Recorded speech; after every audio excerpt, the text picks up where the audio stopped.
Because starting a brand involves a tremendous amount of time, energy, and work for basically zero payoff, at least until a few months, and more commonly until like a couple of years in. The cemetery and graveyard of YouTube channels, X channels, LinkedIn profiles, and stuff like that. The giant tombstones that say, "Here lies Peter, who spent 450 hours on this profile and made $0," is bigger than I think anybody here could possibly imagine. And so if you don't really know enough to like really make a splash on these platforms, if you're not credentialed and accomplished enough, it's very difficult to stand out, and you probably lack some foundational habits that are the prerequisite to being a successful brand or creator anyway. So usually what I recommend is go make money first. Don't do it on social media. Go make money through direct outreach. Things like cold email, things like cold DMs on platforms, cold calling, going door to door, stuff like that. A lot of people are really scared of doing this, but it is way, way more effective than just sitting at home thinking that your next LinkedIn post is going to bang and then you'll go famous. Once you have something that puts you in the top 1% of your chosen field, okay, immediately makes you like top 99th, whatever, top 1th percentile, no, 99th percentile, then you can make a brand and you can talk about it. But if you start too early, probability of you finding success, very, very low. And usually you'll also get distracted because you'll be like, oh my God, like I made 48 videos and it's taken 300 hours and I made $0.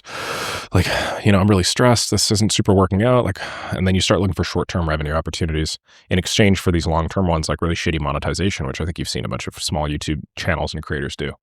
So I'd recommend just zooming out and just making money somewhere else, and then worry about, monetizing and stuff like that after you have a fair amount of money already. There was once upon a time when I said, my God, if I could only make $2,000 a month on the internet, this is CAD, by the way, because I'm a Canadian, everything in my life would go perfect. And so, for a while I was making less than $2,000 a month, and it was really, really hard. And I was eating rice and beans and living in a converted garage, and ants were crawling all over my bed. And I shit you not, it was tough. Most of the gray hairs I have today are a direct result of that time period that I was living, making virtually no money, but still too proud to go get a job or crawl back to my parents' house.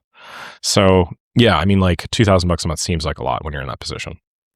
But now, I'll probably make about $2,000 in the time it takes me to record this video. Maybe not exactly, but probably. If we're talking CAD, yeah, probably. So it is a massive, massive difference to be on the other side of that.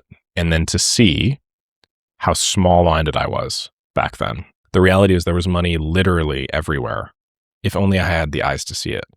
But I was so caught up in my own bullshit. I was my own worst enemy that I couldn't just like pull my head out of the sand and realize that I was living in probably one of the most abundant times any human being has ever lived. I mean, if the amount of time and effort it took to do something, okay, like the amount of work that you put in was in direct proportion to the amount of money you should get paid, then manual laborers and factory workers would be the richest among us, but they're not. So it's not about how much you work, believe it or not, despite every modern guru on the internet saying you gotta grind. It literally is just about like working effectively. For the time that you spend, do that effectively. And then you can do in a few moments what other people will spend many, many days, weeks, or years of their life doing. So yes, speed to lead systems, if it solves a $10,000 a month problem for a business, they'd happily spend $2,000 a month to you and alleviate that bottleneck. You just need to understand that, I think, on a more visceral level.